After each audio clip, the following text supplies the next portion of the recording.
Guys, আমি এখন যে জায়গাতে আছি এটা খুব ভুতুরে একটি জায়গা। কোনো মানুষজন আমার চারিপাশে কোনো মানুষ নেই। আর এখানে আমার সত্যি বলতে খুব খারাপ লাগতেছে। মানে মানে বমি আসতেছে, কেমন যেন একটা, মানে বলে বোঝাতে পারতেছি না গাইস। এটা আসলে এত ভুতুরে একটি জায়গা যে কী বলবো, এটা প্রচুর একটি ভুতুরি পরিবেশ।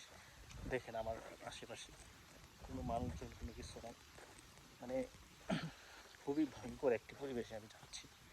আমি কি বলবো যে এটা কীরকম একটা ভয়ঙ্কর একটা স্থান, সেটা বলার মতন। আমরা দুইজন আসছি, আর এটা এমন একটা অবস্থা যে এরকম ঢালু যে আসলে দুইজন একসাথে বাইক নিয়ে নামাটা খুবই কঠিন এবং দুঃখজনক।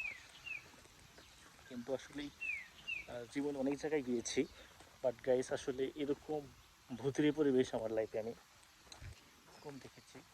ও আসুক, ওর জন্য আমরা অপেক্ষা করতেছি। আসলে গাইস মানে খুবই ভয়ঙ্কর একটি পরিবেশ স্থান, যেটা আসলে না বললেই নয়। মানে যে কোনো সময় মনে বিপদ অপেক্ষা করে রয়েছে, যে কোনো সময় বিপদ আসতে পারে।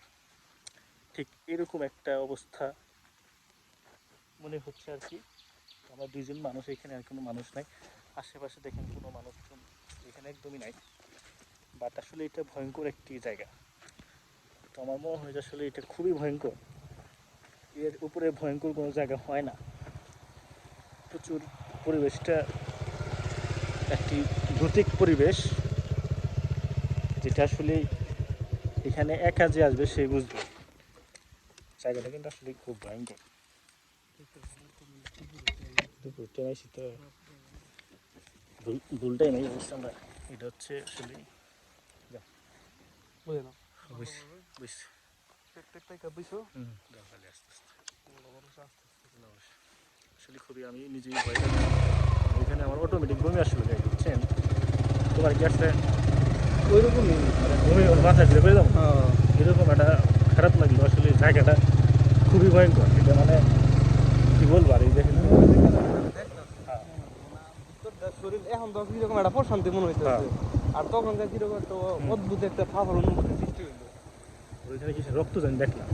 মানে জায়গায় কোনো মানুষজন নেই আশেপাশে, এরকম জায়গায় আসলে দুইজন আসা ঠিক না। খুবই ভয়ঙ্কর জায়গা। আমি দেখতেছি, আপনাদেরকে এই দেখেন কি একটা অবস্থা। আমরা কোথায় ছিলাম দেখাবো, যখন রাস্তায় উঠলাম, কিন্তু পরিবেশটা দেখেন। এই যে ওই যে ওইখানে আমরা ছিলাম, ওই টিলার উপরে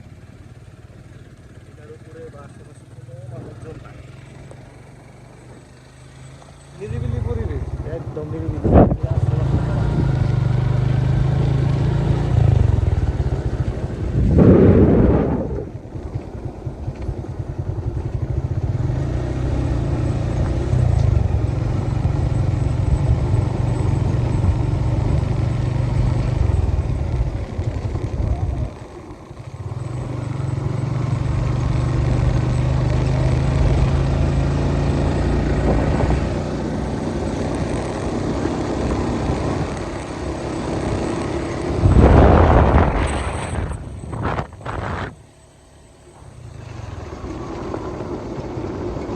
এদিকে